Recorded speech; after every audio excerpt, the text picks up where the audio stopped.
Hello, welcome to another episode of Purple Insider. Matthew Coller here, and continuing my tour on the road here with the in-laws in the back porch, but you're all fine with it. So joining me on the show, returning, is Glover Quin, former Detroit Lions safety, and I would say generally, Glover, Vikings fans only really hate one person in the division, and that was Aaron Rodgers.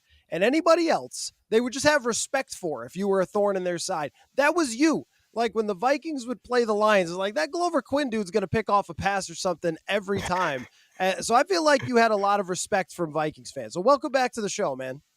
Man, I appreciate it, man. I definitely had respect for the Vikings fans. I actually enjoyed playing there. I played the last game in the dome.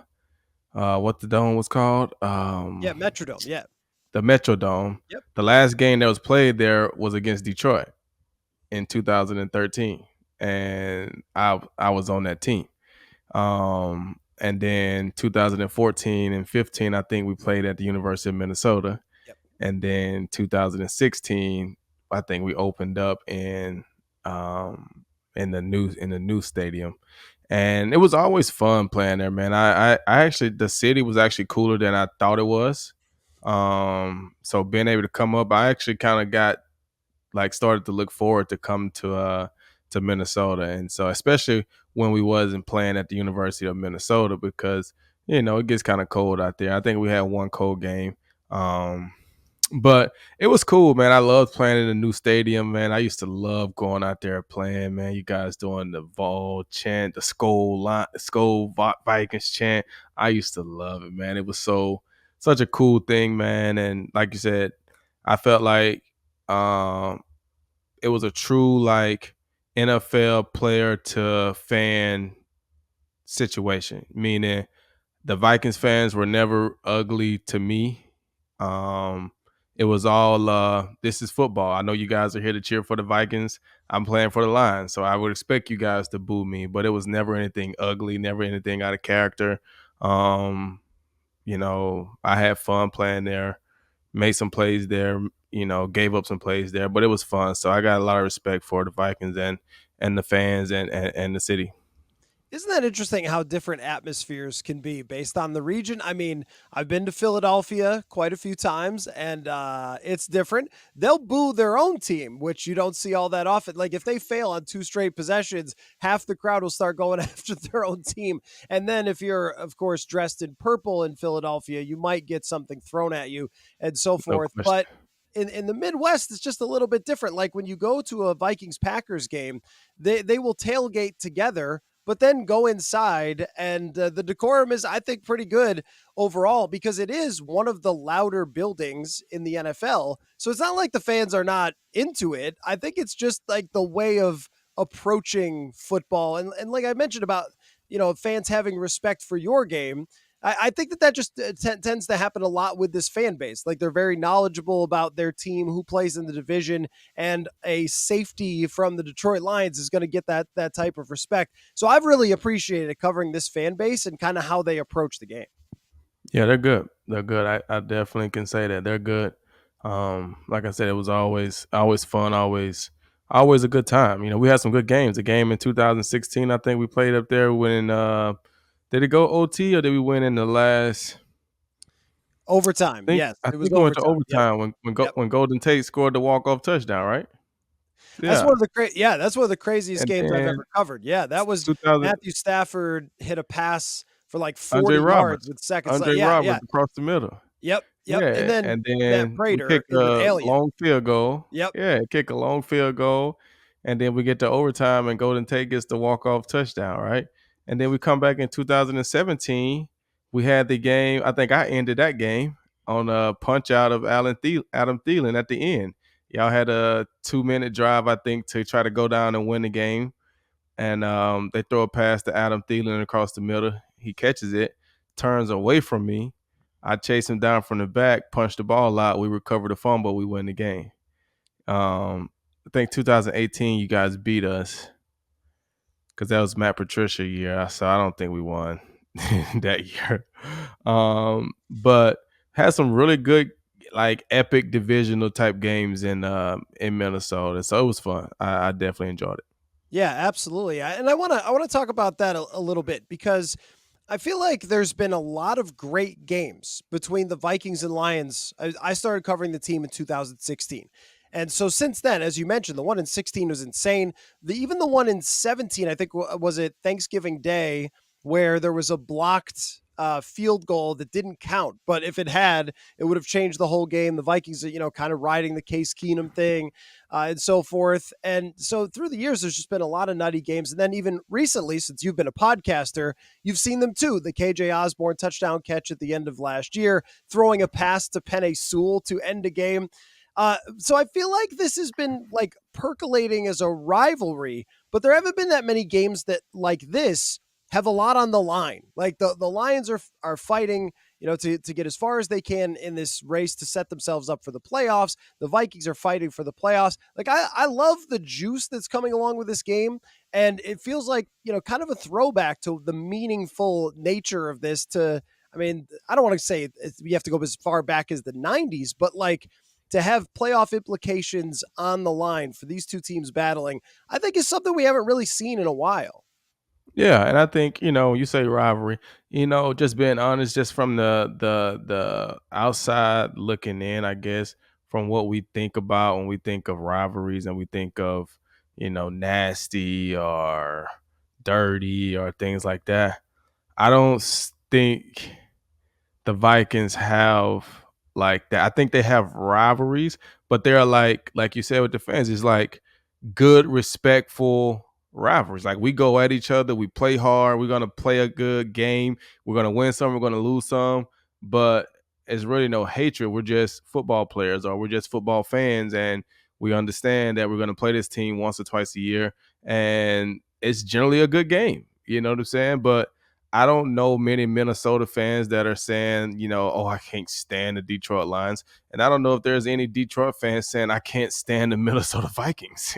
You know what I'm saying? I think it's just too just happy, respectful, like blue collar, hardworking. Like this is kind of how it is. We go and we watch the games, we enjoy the games, and we move on and have a good time. And so this game right here, like you say, the implications on this game, it's a meaningful game in the end of December, right? The Lions have an opportunity to, win and clinch the playoff berth, and Minnesota still fighting for everything right there in front of them. So I think it has a huge, implication on postseason play, and obviously for the Lions, with Seattle losing or beating the Eagles last night, that opens up the Lions to have a road to the 2 seed, and put pressure on San Francisco to see what happens at the 1. So it's a lot on the line.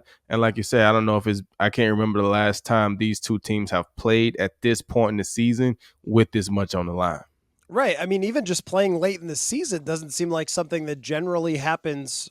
Now, I want to know, are you excited by the idea of the Lions being talked about as one of the 3 or 4 true contenders? It's probably really 3, maybe 4. Well, Philadelphia, Detroit are kind of in the same boat. And then there's, Dallas and San Francisco that are maybe a notch up, I think, in our minds.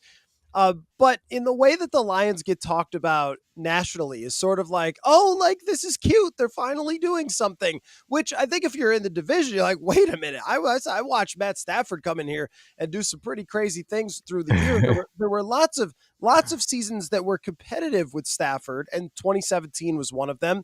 But it was always something in the way, like he would get hurt at the end of a season, can't really control that, or whatever it might be. But I wonder how you feel about having played for the team, that's sort of the narrative, as if you didn't exist before this and then now have suddenly sort of popped out of nowhere. Folks, we are going all in on prize picks this football season. Every week, we are playing and testing out our skills here on Purple Insider to see if we can predict what numbers players will put up every Sunday. If you haven't heard of it, trust me, you're going to want to check it out. Prize picks is the easiest and best way to play daily fantasy. Instead of battling against thousands of other players and people who spend their entire lives doing fantasy, all you do is pick more or less on between 2 and 6 player stat projections. So, say a quarterback's number is 250.5 yards, go more or less, and bang, you are playing. And you can pick from hundreds of players and numbers this football season. The cool thing is that it's quick and easy and does not cost an arm and a leg. You can turn $10 into 250 just like that. Again, the perfect way to fit it into a busy day. Click, click, and you're playing. This isn't just something that I like. You're going to hear us doing every single week prize picks on the show on Purple Insider. So go to prizepicks.com/purple and use the code PURPLE for a first deposit match up to $100. That's prizepicks.com/purple with the code PURPLE. Daily fantasy sports made easy. Well, it's just one of those things, like um, being a football player, being a football fan, you kind of understand the whole dynamics of things. And the Lions, like you said, since 1991, they haven't had won a playoff or anything like that, right? So, for most of the people that are in, I would say, you know, 20s, 30s, 40s, 50s, they haven't really seen the Lions as a winning franchise in the NFL.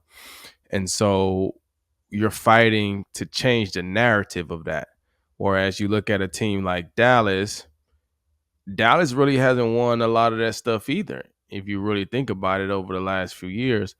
But they were known as America's team. So whether they playing good or they're playing bad, people still take note to the Dallas Cowboys, whereas the Detroit Lions, nationally, you have to fight for that respect. You have to fight for whatever, because your market isn't as big as a Dallas. You haven't won Super Bowls, although Dallas won Super Bowls back in the 90s and things like that, right? The Lions haven't done those things. So you're trying to fight to get that recognition, to get that respect. But to build that nationally, you have to be able to repeat that year in and year out, right? You look at, what the Patriots did. They were able to be AFC championship game, Super Bowl almost every year. You know what I'm saying? We're seeing them in major playoff games, Super Bowl games. They won 7 of them, like all these things. So the Patriots become a team that the everybody knows about, right? The Lions haven't really been that. So you have to fight to get the world, and it's not just one season. You can't have just one season and feel like everybody's going to take note of the Lions. No, y'all just had a good season, right? You have to do it over and over and over and over and over again. And so now seeing them kind of get talked about, we had some good momentum with Coach Caldwell there for 4 years. And then it kind of went downhill with Matt Patricia, which was a storyline as well. And then they get put on Hard Knocks and all these different things and gain some national attention. And although they didn't start the season off great last year with the momentum from Hard Knocks, they actually finished off the season great, winning a big game in Green Bay, the last game of the season, primetime game. Everybody got to see that, right? Then you open up the season this year, primetime game against Patrick Mahomes in Kansas City. Everybody got to see that. They go and win that game. And so every time that the Lions have played on prime time, especially at nighttime, they've won. Yes, they lost on Thanksgiving Day, but every time it's Saturday night, they won. So, Monday night against the Raiders, they win. Right, so they've played well national TV games to where people can start to say, okay, this Lions team is pretty good. But like you say, we've had some players, we've done some good things over the course of these years. But it's good to see that they're kind of trying to start to get that recognition. And I mean, the work that we done, in those years to kind of build the name, to build the standard, that stuff doesn't go to waste. You know what I'm saying? It doesn't go to waste. And you're just glad that, you had something to do with the organization, being getting turned around and trying to bring a little respect to that team and those players, because they work hard too. Yeah, and I really felt like they were on the cusp of something with Caldwell, where the couple of years there leading up to when they fired Caldwell, it was like right on the edge. Like one more thing goes right, add a little bit to the roster, whatever else. And I thought it was just a bad decision to move on from Jim Caldwell. And then it really shows. And we talk about criticisms for Kevin O'Connell. Every coach gets criticized, but sort of keep in mind that if you make the wrong coach hire, where that can go. Right. So like let's be careful of how far we go over that line when we're criticizing what Kevin O'Connell's done with this. I do want to ask you about this team and where they stand. I will do that in a second. But I did the last time we talked, I think was like middle 2021 season. So I don't know what your take was on Stafford winning the Super Bowl, but I think it was a huge celebration from Detroit people that he did because everyone knew that he was capable of being that guy.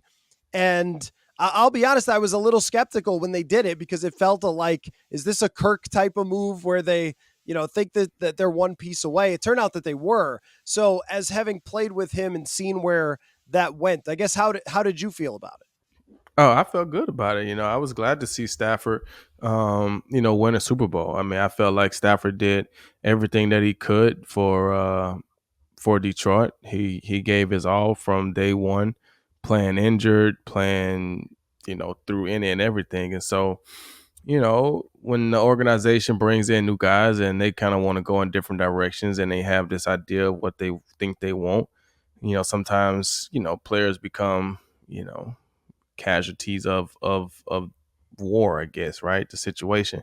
And for Stafford, the only thing that, when it was going on, I remember I had said something, and I'm pretty sure Stafford had something to do with it, the actual trade happening. But there was reports coming out about this and that and this and that, and I was just like, man, I just feel like, Detroit needs to honor Matt Stafford at this point and at least allow him to have some say so into where he wants to get traded instead of just trading him to the worst team for the best deal. Right. I feel like sometimes as an organization, you have to maybe lose to build certain things. You know what I'm saying? Because when you're going through a feud with Calvin Johnson, you had a little, hiccup with Barry Sanders. Stafford comes around and you treat Stafford a certain way, right? Then it starts to look like the organization doesn't really take care of their stars, their guys, right? They don't really take care of those guys. They don't have a good relationship with Calvin. They just got back on track with Barry Sanders recently. Now they just traded Stafford to the worst team in football just so they can, like, that just doesn't look good from, a perception standpoint, especially for other players, right? If they'll treat those guys like that or this and this and that, like, what do you think they're going to do to me, right? So I just kind of felt like, yes, Stafford, we understand it's a business, right? So we're gonna do this, but we at least want to give you an opportunity to tell us where you would like to go, and then give us an opportunity to try to see if we can work a deal out so that they feel good about the deal and they can get a quarterback that they need. You can go somewhere that you want, and then we can also get some pieces to help us build for our future. And you know, I think that ended up kind of happening behind the scenes. I felt like Stafford probably wanted to go to the Rams and be with McVay. I think they had met up a little bit out of the country at some point on vacation and saw each other, and they end up figuring out a way to make it happen.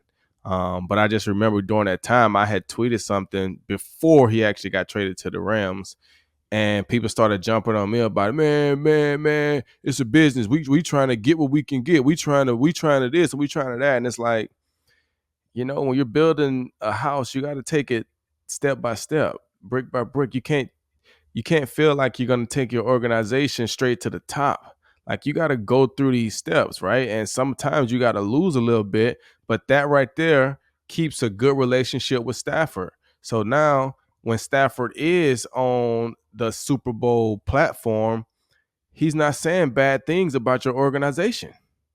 He's able to say good things about your organization, and he's able to say, hey man, I got a love for the city. I love the fans. Like these guys, they treated me right. They did this, they did that. I wish them well. Like that stuff is good because if it ended bad, now he's on the Super Bowl platform and he don't have anything good to say about an organization that you already are trying to fight for respect anyway. So now you got Stafford not saying good stuff about you. Calvin Johnson not saying good. Like you're fighting those battles that all it takes is just figuring out how to make Stafford happy and not feeling like just because I go out of my way to do this for Matthew Stafford, that I got to go out of my way to do this for another player on the team because everybody on the team isn't Stafford. You know what I'm saying? Everybody's not Stafford. So no, you don't get the same respect that Stafford gets, right? It's just it doesn't work like that. And so I had much, respect for Stafford. I was happy to see him win. You know what I'm saying? It was good to see him go there and get the recognition that he deserves. Obviously, he's a great player. He's a baller. Super, super talented quarterback. Um, so I was happy to see him win a Super Bowl. It's a really interesting point. And, sometimes I think about trades and how we analyze them when they happen, and then we get to look back a couple years. So when Stephon Diggs gets traded from the Vikings, it's like, oh, they sent him to Siberia out there in Buffalo. And then he plays a role in turning around that organization. And when you trade for Jared Goff into Detroit, that could be looked at as like, well, what, who cares? What's the point in that? You just get another quarterback that's going to be in here and out of here. And yet, I feel like that has played such a vital role in building the team around him, knowing that you have a quarterback who's capable of taking a team to a Super Bowl while you're rebuilding, which is an unusual approach. I mean, most of the time you get a rebuilding team with a young quarterback, and that's just kind of how it is. But I think it accelerated the timeline for this Detroit team because you do have such a good quarterback. And in my mind, and I know that when he's pressured, it doesn't always look this way, but in my mind, one of the better quarterbacks in the league, especially when he's on point. I mean, we've seen him do crazy things to the Minnesota Vikings when he's on fire, including last year, Detroit, when they were in Los Angeles. He had a perfect quarterback rating against the good Vikings defense. So a lot of respect for him. But that's another part of this, another dynamic that I think is played into this rebuild working out. And I'd love your perspective on the approach here, because having the quarterback allowed them to use draft picks on other guys like Aiden Hutchinson. You didn't have to spend it on a quarterback. And even though he's expensive, there's a lot of stars who are not at this moment because they're on rookie contracts. And even though like no GM's ever going to get it perfect, Brad Holmes has made a lot of great moves in order to set this team up where it is. So what do you think that they got right in their approach to going from the point they trade Stafford to right now where you're talking about real playoff expectations? I think the biggest thing they got right is, I don't think the GM that's there now, Brad Holmes, I don't think he was a part of the trade for Stafford and Goff, or did he? He was. Yeah, he was. I He think it was like traded. one of his first moves. Yeah. Okay, so I think when you have that, this is what you have. You have a GM that came from the Rams, right? So obviously there's a relationship there, and but he doesn't have a background with Stafford. He has a background with Jared. So when you bring him in, he's not expecting Jared to be Stafford. He's expecting Jared to be Jared. And I traded for you, Jared, so I understand who you are. And we're going to build the team around you, right? A lot of these GMs, these teams, these people, when they build, it's all just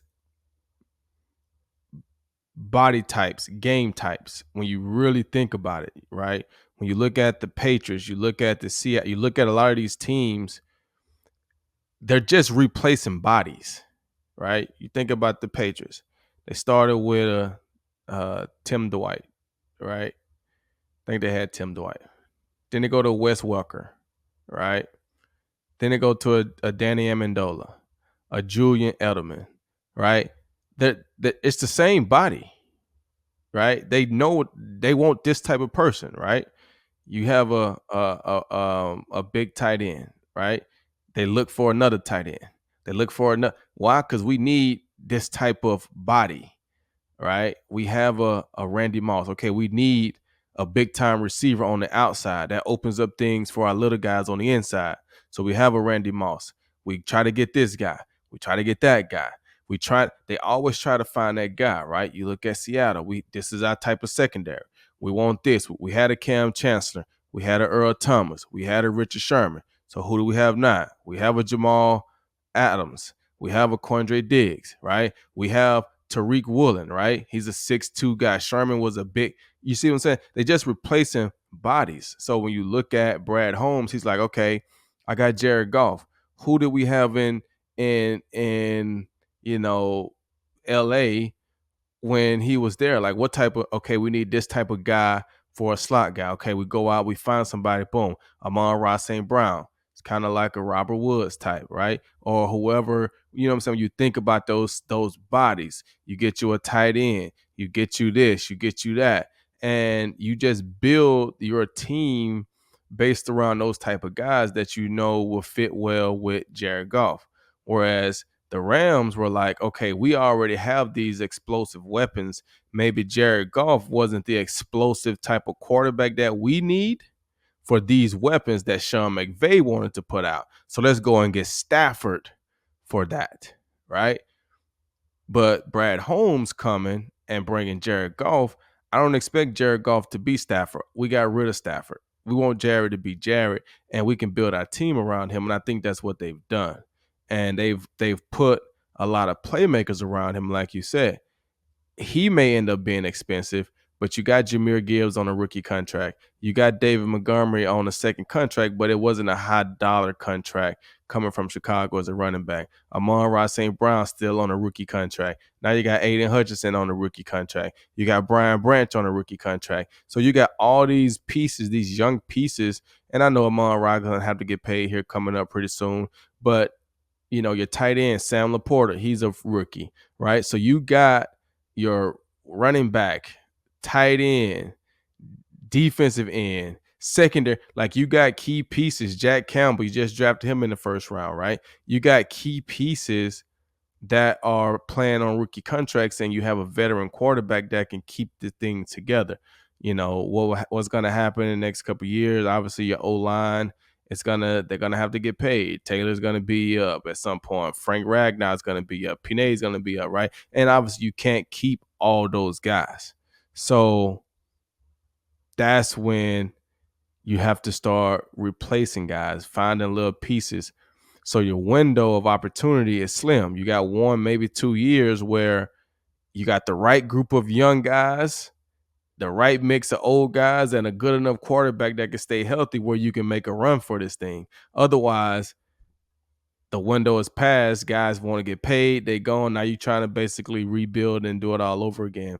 So I think they did a good job of just building things around Jared and expecting Jared to be Jared and trying not to make him be what Stafford was.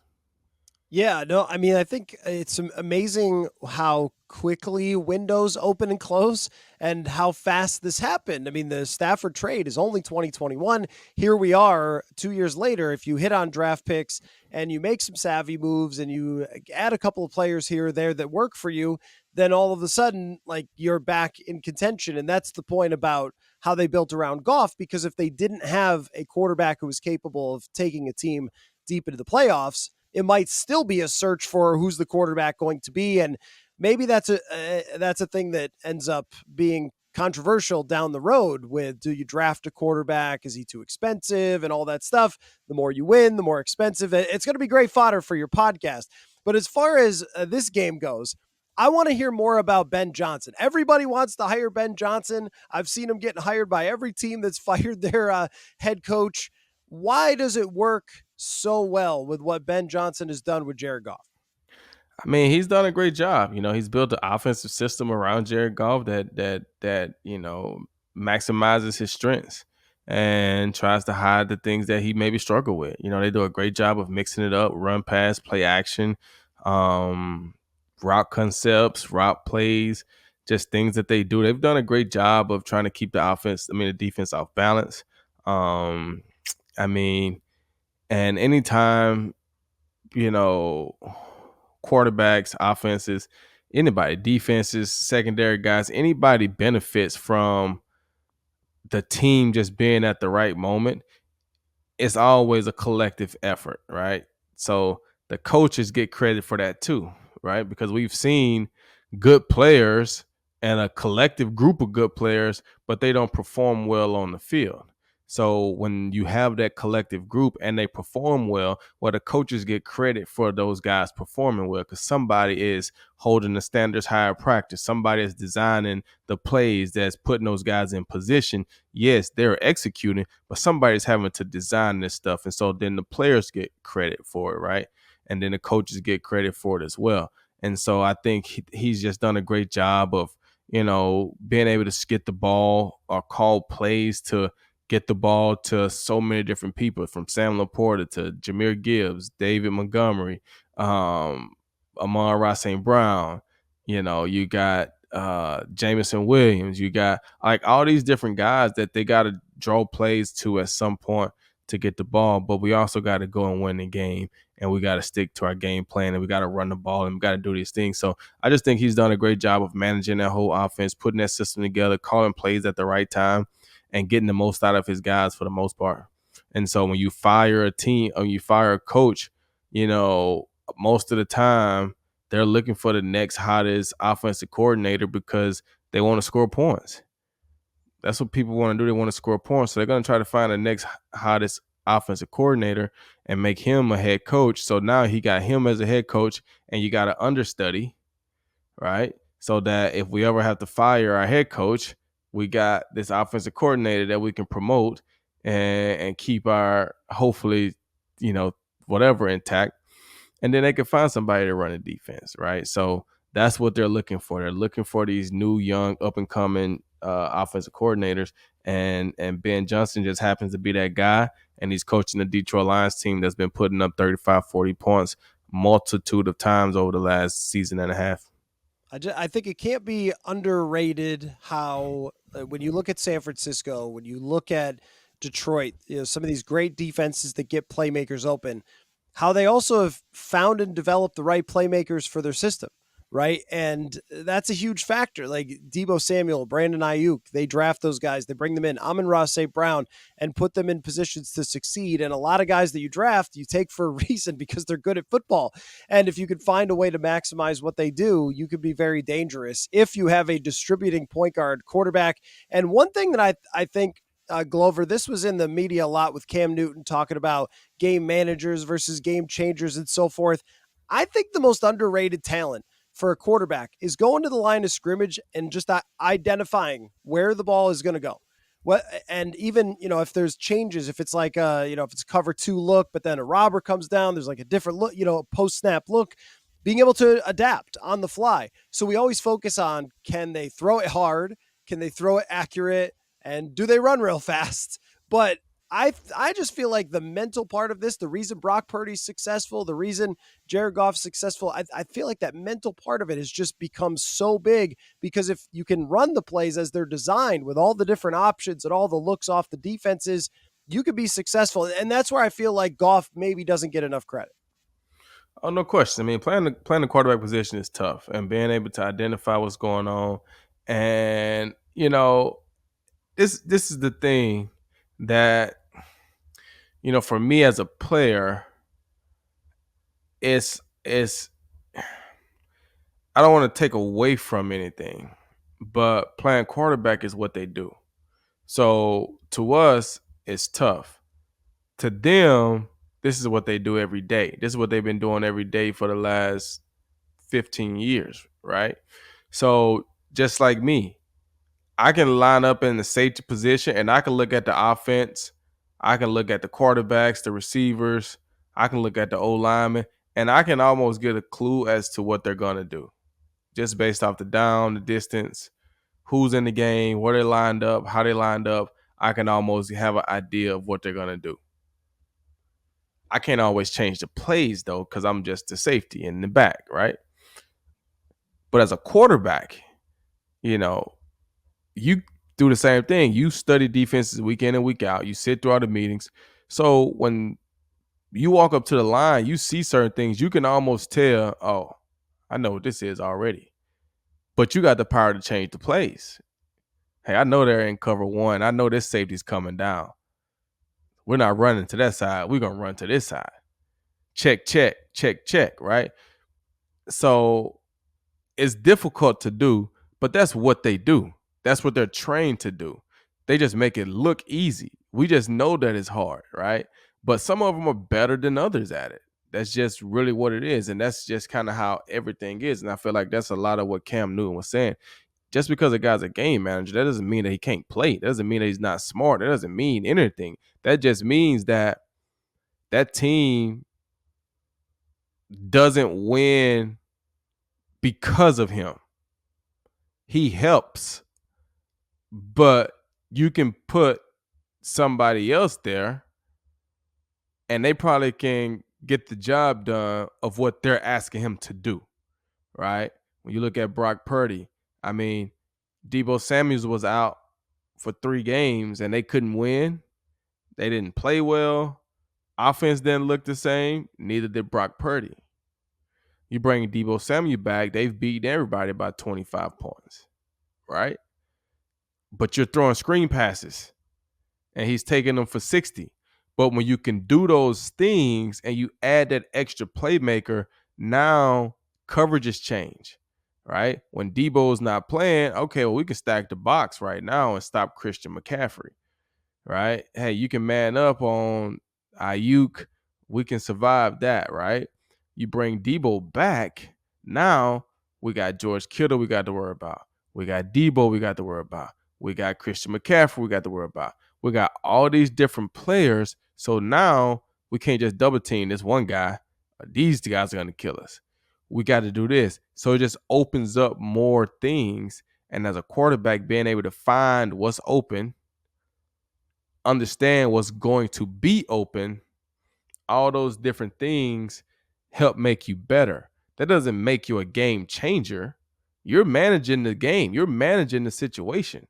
It's just some people are better at it than others, but that doesn't take away from how great you are. And I think that's why he, in his historical one, he wanted to put Tom Brady and Drew Brees and all those guys. And I understand what he was trying to say, but I definitely feel like those guys are game changers, in my opinion. They're not just game managers.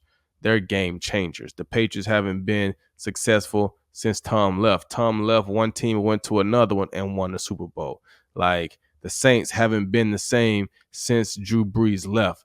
Like, we're talking about some of the best quarterbacks in the history of the game.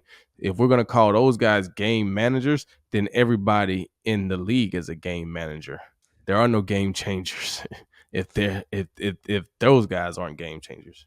Right. It can't just be, does this dude run or not? Right. Like that. Right. I think of it as, does somebody have a superpower? Right. So, like, if everything goes wrong and you're playing against Drew Brees for the offense, I mean, or if the defense does everything right, can Drew Brees still beat you if you have the right coverage, you pressure him, you get a good rush, you like everything you wanted to do happen and you still lose?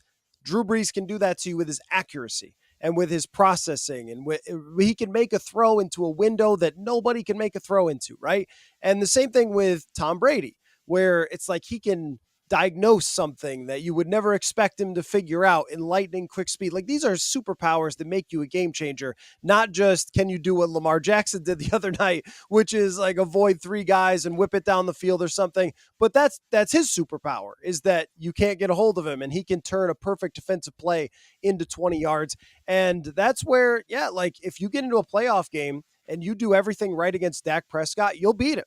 If you do everything right against Brock Purdy, you'll beat him. And that's how I sort of interpreted it. But I agree with you that I think you need to slide a Peyton Manning, a Drew Brees, and a Tom Brady. Like, those aren't game managers. Those are all-time greats.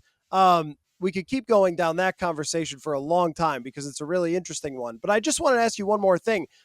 Brian Flores' defense has been talked about a lot. Super interesting, very, very unique. 3 safeties. I thought it was a myth. And then, we can do it. There are 3 safeties.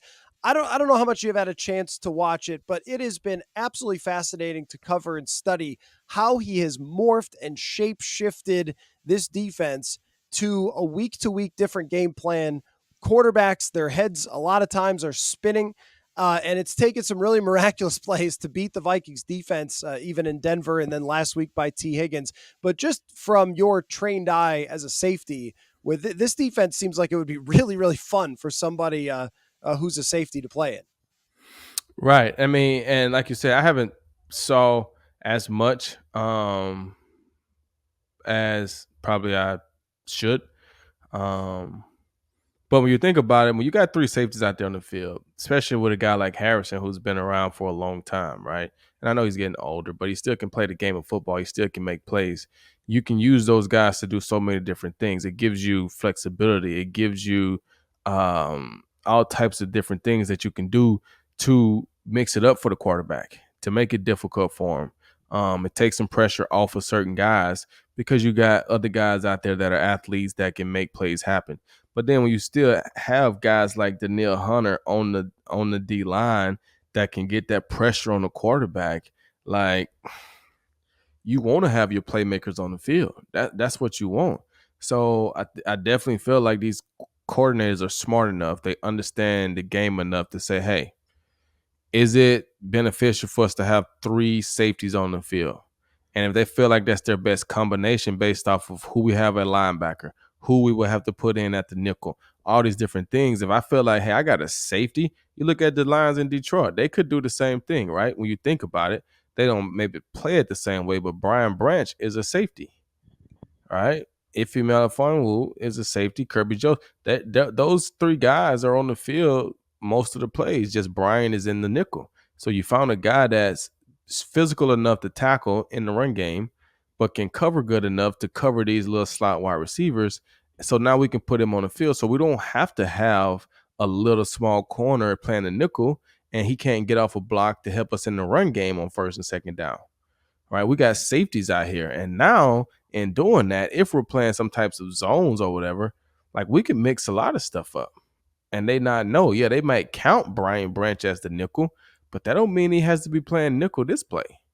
So I'm a defensive back, so I like the more DBs we can have on the field, especially safeties, because we can do so much. You know what I'm saying? Corners are good, but corners just cover for the most part. You know what I'm saying? For safeties, being able to cover, being able to drop into these middle zones, being able to blitz, being able to get into the run game. Like you can affect the game so many different ways as a safety.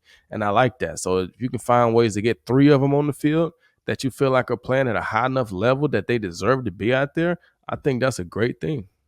Well, I think you're really going to enjoy watching the defense of the Vikings operate because they have three really good safeties and three really super intelligent safeties. And I've just come to think, and this isn't, to pat your position on the back, but safety is the most underrated football IQ position in the entire league. We think of centers, quarterbacks, and linebackers, but I think safeties deserves a lot of credit there, especially since I've seen guys like Josh Metellus, Cam Bynum. They're not high draft picks, but they win with their football IQ, and it allows Flores to do many more dynamic things with them because he knows they can handle it. So I think you'll enjoy that very much. And look, it's always good games between the Vikings and Lions, and if nothing else, always memorable. So the Believe in Lions podcast is what you're doing these days, Glover. Super great to catch up with you. Are you picking Detroit, I assume, for this game? Oh man, I got to. It's man, my I think my record right now is 10-4 because I think I've picked the Lions every game. But that's just really how I felt. I mean, I probably shouldn't have picked them against Baltimore, but I just really felt like, for this team to be what they're gonna be, they need to go to Baltimore and get a win. They need to show that they can go on the road and get a win. They had just went to Tampa and got a win, and when Tampa was kind of one of those teams, and it's like now they need to go to Baltimore. Um, Maybe I should have picked against them two tough games on the road. Now this is in Baltimore, but I feel like they need to do it. So if it's been up to me, the Lions would be 15-0 right now almost, but they're not. They're 10-4. So in this one, I'm still gonna go with the Lions. I think Is this a home game or away game? This would be at US Bank Stadium. So it's in Minnesota. They haven't played well on the road lately. They did get back on track at home this past Saturday. But I think this is just a division game, and they know if they win, they should possibly be able to clinch. I think. I mean, I haven't looked at all that. That's funny. I try not to look at all that stuff. I like, like I said, when you were talking about the podcast and things, right? Like I try not to look at all that stuff. I don't want to see interviews. I don't want to hear what people are talking about. I just like to watch the game, and this is what I saw. This is just what I saw. Whether it was good, whether it was bad, whether it was leadership, no leadership, execution, no execution. I want to hear that they didn't get to practice 2 days this week because nobody cares. You got to go out and play. Figure out a way to get it done. So I don't even really know. Like I said, I didn't even know that it was a home game. I don't know if it's home or away. Like I don't know. I know they playing the Vikings. Where at? I don't know. I don't gamble, so I'm not really into the, the making the bets and all that stuff. But that being said, I'm gonna pick the Lions. Going on the road, they haven't been as explosive on the road. They're playing inside, so not worrying about the weather. But I'm gonna pick the Lions. I think the defense would be tough for the Lions to crack, but I still would give them 27. The Vikings defense is tough though. They've been holding teams down pretty good. I mean, anytime you can hold a team in what y'all want 3-0 in Yes. overtime, Yeah. Never like, seen that that's tough. before. I mean, that's tough to shut a team out for 5 quarters almost. Like that's tough, especially in the NFL because all these guys are good. Like I'm not saying it's easy to score, but you expect the team to be able to get something over the course of a game. So I'm gonna go to the Lions 27, the Vikings 21. Okay, I think that's about what I would pick, honestly, to tell you the truth. But I think you get a free pass on being a homer, considering that you were an excellent Detroit Lion for a long time. So an honor to have you on the show again, Glover. I know that Vikings fans appreciate hearing the Detroit perspective from you. Great to have you on, and best of luck with the podcasting and the rest of the season for the Detroit Lions. Thanks so much, man, for coming on. All right, man. I appreciate you.